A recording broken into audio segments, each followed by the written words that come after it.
दौर था उत्तर प्रदेश में जब कहा यह जाता था कि उत्तर प्रदेश में माफियाओं का राज है, डॉन की दबंगई चलती है।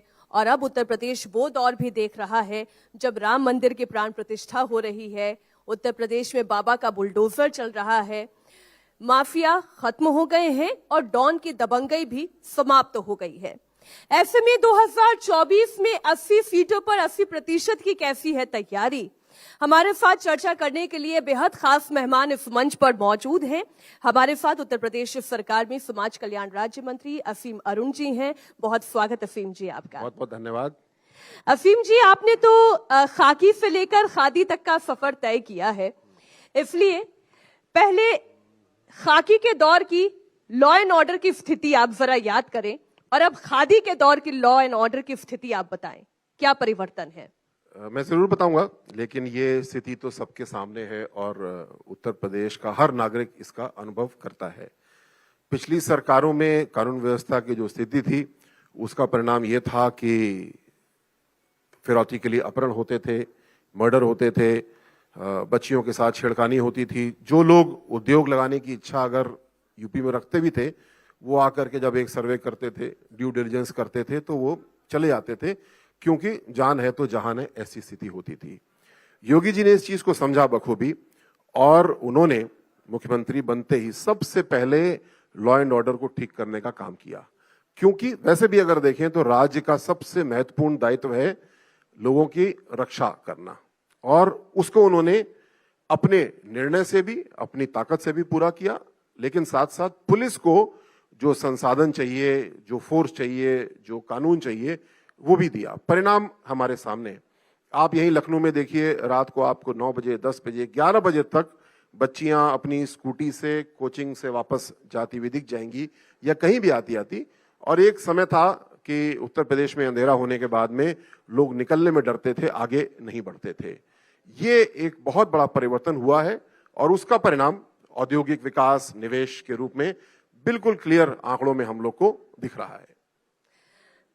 अब तो लोगों से पूछते हैं कि उत्तर प्रदेश में का बा, तो बोलते हैं कि बाबा का बुलडोजर बा।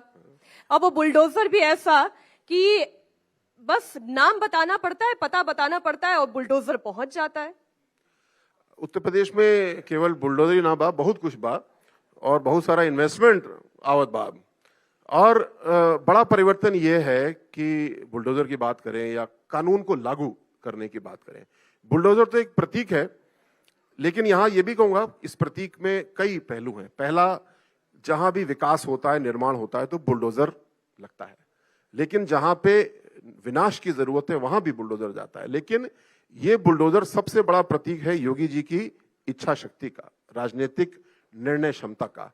जब वो निर्णय ले लेते हैं कोई चीज होनी है, तो फिर कोई उसको हिला नहीं सकता है। उनकी बुलडोजर की शक्ति के साथ उसको पूरा करते हैं। ये प्रदेश का सबसे बड़ा सौभाग्य है और इसी का परिणाम है कि आज इतना बड़ा सुधार हमने सब चीजों में देखा है। लेकिन आपके विरोधी ये कहते हैं कि क्या बुलडोजर के दम पर आप सरकार चलाएंगे, आप लॉ एंड ऑर्डर लेकर आएंगे, फिर बंद कर दीजिए थाने, बंद कर दीजिए कोर्ट के दरवाजे, फिर सब कुछ बुलडोजर ही कर लेगा। बुलडोजर एक एलिमेंट है इसका। आप जानती हैं कि आज उत्तर प्रदेश सरकार एक बहुत बड़ा अभियान चला रही है ऑपरेशन कन्विक्शन के नाम से, और बहुत बड़ी संख्या में अपराधियों को सजा दी जा रही है। क्योंकि फाइनल इलाज जो न्यायालय की सजा है, जेल है, वो है, जुर्माना है, वो है। लेकिन जहां पे किसी ने अवैध निर्माण किया है, भूमाफिया ने जमीन पे कब्जा कर रखा है, उसका इलाज केवल यही है कि उस कब्जे को हटाया जाए। और वो कौन हटाता है? बुलडोजर हटाता है, जो उसका प्रतीक एक बन गया है। तो बुलडोजर केवल एक बुलडोजर नहीं है, बुलडोजर कानून के राज को पूरी शक्ति के साथ में लागू किया जाना, बिल्कुल ना देखना कि कौन मेरा भाई है, कौन मेरा बंधु है, कौन मेरे पार्टी का है, कौन मेरे पार्टी का नहीं है। इस शक्ति के साथ लागू किए जाने की जो प्रवृत्ति है, कि जो तरीका है, उसको शायद बुलडोजर के रूप में हम लोग देख रहे हैं। और ये सही है बिल्कुल, क्योंकि जब तक कानून का राज पूरी सख्ती के साथ और पूरी शक्ति के साथ लागू नहीं होगा, तब तक हम केवल बातें करते थे। आज जब ये किया गया, परिणाम हम लोग के सामने है। उत्तर प्रदेश का जो टर्न अराउंड है, उसमें कानून व्यवस्था का बेहतर होना सबसे पहली आवश्यकता थी और वो पूरी हुई है। लेकिन सवाल ये उठाता है विपक्ष, वो पूछता है कि धर्म देखकर, जात देखकर फिर ये बुलडोजर चलता है। ऐसा बिल्कुल भी नहीं है।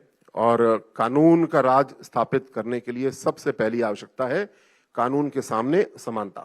और चाहे वो ऑपरेशन कन्विक्शन हो, चाहे वो भूमाफिया के विरुद्ध कार्रवाई हो, चाहे वो अन्य माफिया जो एक जमाने में खुली जीपों में, जिप्सी में हथियार लेकर के घूमने का शौक पालते थे, आज नाम लेकर बोलिए ना अफीम। हाँ जरूर, मुख्तार अंसारी जी के चित्र हम लोग ने देखे हैं कि किस प्रकार, और यही लखनऊ में शौक लोगों को हुआ करता था खुली जीपों में हथियार लेके घूमने का। लेकिन आज लखनऊ में किसी नगर में कोई खुले हथियार लेके घूमने का शौक रखता है? ये बहुत बड़ा मानसिक परिवर्तन योगी जी ने सबके अंदर किया है। और इसलिए हुआ है क्योंकि आज मुख्तार अंसारी को व्हीलचेयर पे चलना पसंद है, खुली जीपों में हथियार लेकर के चलना उनको अब पसंद नहीं है। ये परिवर्तन हम सब के अंदर हुआ है। एक सामान्य व्यक्ति के अंदर भी ये परिवर्तन हुआ है कि हमको कानून के हिसाब से चलना है, हमको अपनी बहनों का आदर करना है, किसी को फोन मिला के, किसी को एसएमएस करके बहनों को तंग नहीं करना है। और ये कानून व्यवस्था केवल माफिया नहीं, एक समान नागरिक के लिए भी महत्वपूर्ण होती है। और एक पूर्व पुलिस ऑफिसर के रूप में और अब एक मंत्री के रूप में कह सकता हूं कि सब लोग सरकार से यही अपेक्षा करते हैं कि सरकार नियमों को लागू करे, नियमों के आगे, नियम के ताक पे सबको बराबर देखे। और ये क्योंकि हुआ है, इसका अच्छा परिणाम आज पूरे उत्तर प्रदेश को और इन टर्न पूरे भारत को मिल रहा है। आपने बहनों की बात की। आपसे थोड़ी देर पहले जब विरोधी पार्टी के नेता इसी मंच पर मौजूद थे तो वो ये आरोप लगा रहे थे कि एनसीआरबी का डेटा उठाकर देखिए ना, महिलाओं की स्थिति कोई बहुत अच्छी नहीं है प्रदेश में, महिलाएं सुरक्षित नहीं है।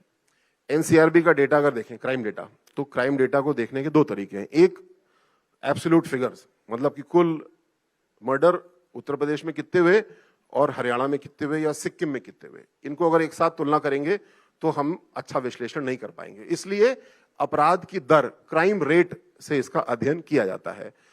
उत्तर प्रदेश आज अगर देखें महिलाओं के प्रति अपराध, तो उसमें 30 राज्यों में से 28वें स्थान पे है।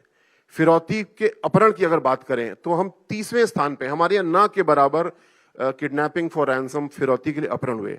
ये तो आंकड़ा है, पर आप, मैं, लखनऊ के सब लोग मौजूद हैं, उत्तर प्रदेश के लोग मौजूद हैं, आप याद करिए पिछले एक साल में फिरौती के लिए अपहरण किस जिले में कहां हुआ?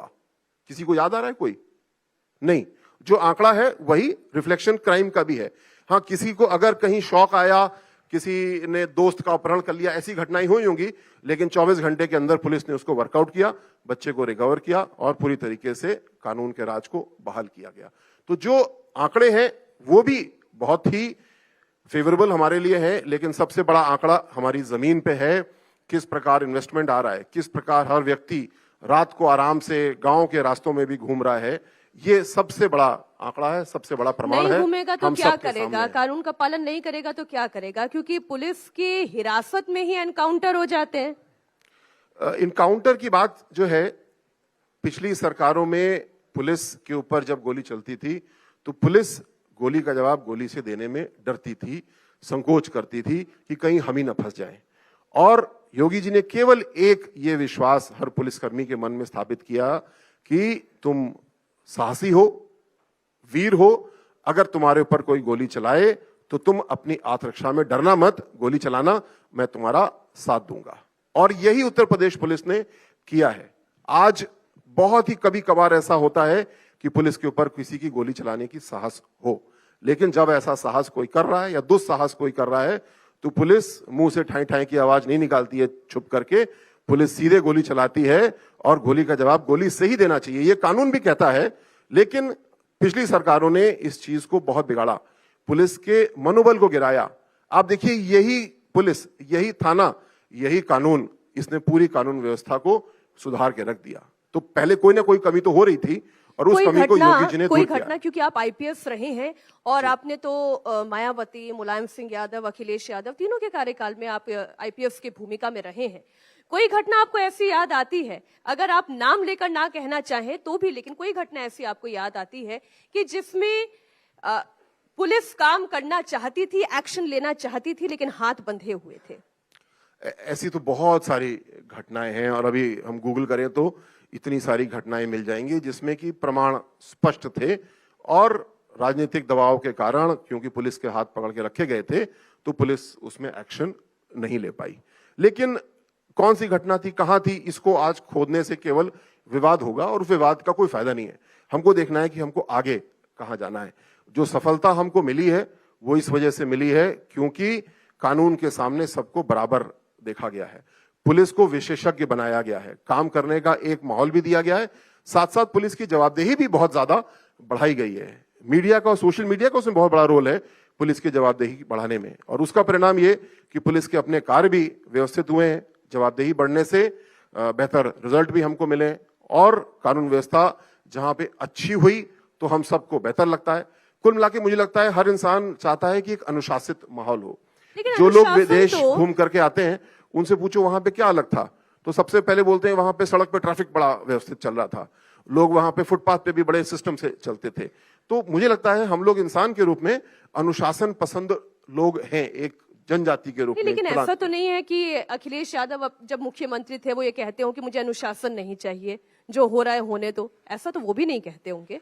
शब्दों से नहीं लेकिन कर्म से जरूर, क्योंकि जब निर्णय इस प्रकार के होते हैं, उत्तर प्रदेश की या कहीं की भी जनता पुलिस को और मुख्यमंत्री को, सरकार को बहुत ध्यान से देखती है विशिष्ट घटनाओं पे।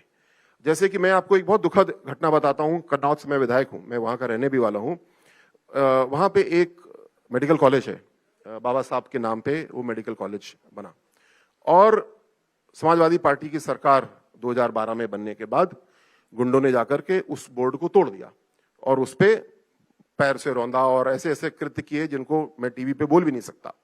यानी बाबा साहब के नाम का घनघोर अपमान वहां पे किया गया।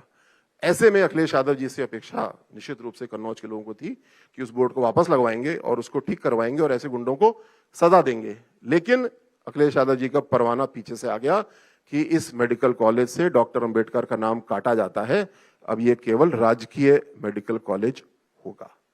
क्या संदेश गया कि जिसने ये गड़बड़ी की थी ये ठीक किया था, और कहीं और बच गया हो तो वहां भी ऐसा कर लो, कानून को अपने हाथ में लो और देश के जो सम्मानीय हैं बाबा साहब जैसे महापुरुष, उनका अपमान भी कर लो, तो मैं इसको टॉलरेट कर लूंगा। तो ऐसे सरकारें, ऐसे मुख्यमंत्री गलत संदेश देते हैं और समाज को गलत दिशा दिखाते हैं, जिसका एक सशक्त उदाहरण मैं आपके सामने रख रहा हूं।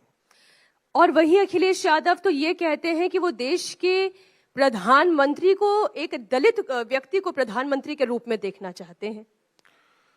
मुझे लगता है अखिलेश यादव जी या समाजवादी पार्टी की सरकार भविष्य में वैसे तो कहीं बनने नहीं वाली, पर अगर थ्योरेटिकली बात कर लें तो सिवाय उनके अपने परिवार के कोई भी ऐसी कुर्सी पे नहीं पहुंच सकता। इसके विपरीत भारतीय जनता पार्टी की सबसे बड़ी शक्ति क्या है? भारतीय जनता पार्टी में आप अभी हाल के तीनों मुख्यमंत्री को चयन देखिए, प्रधानमंत्री जी को देखिए, अपने योगी जी को देखिए, राष्ट्रपति जी को देखिए, हर एक व्यक्ति ऐसा है जो सामान्य कार्यकर्ता के रूप में सामान्य परिवार से उठ करके आगे आए और केवल अपनी काबिलियत की वजह से उस कुर्सी पे जाके बैठे हैं। इस कक्ष में बैठा हुआ कोई भी व्यक्ति, कोई भी बहन भारतीय जनता पार्टी की जो रीति नीति है उसके तहत राष्ट्रपति बनने की कामना भी रख सकते हैं, प्रधानमंत्री रखने की कामना भी रख सकती हैं, और निश्चित रूप से वो पूरा होगा। जो परिवारवादी पार्टियां हैं वो केवल अपने लिए कहती हैं कि मुझे वोट दो, मुझे शक्ति दो ताकि मैं कुर्सी पे बैठ जाऊं और तुम खुश हो जाना कि मैं कुर्सी पे बैठ गया या बैठ गई।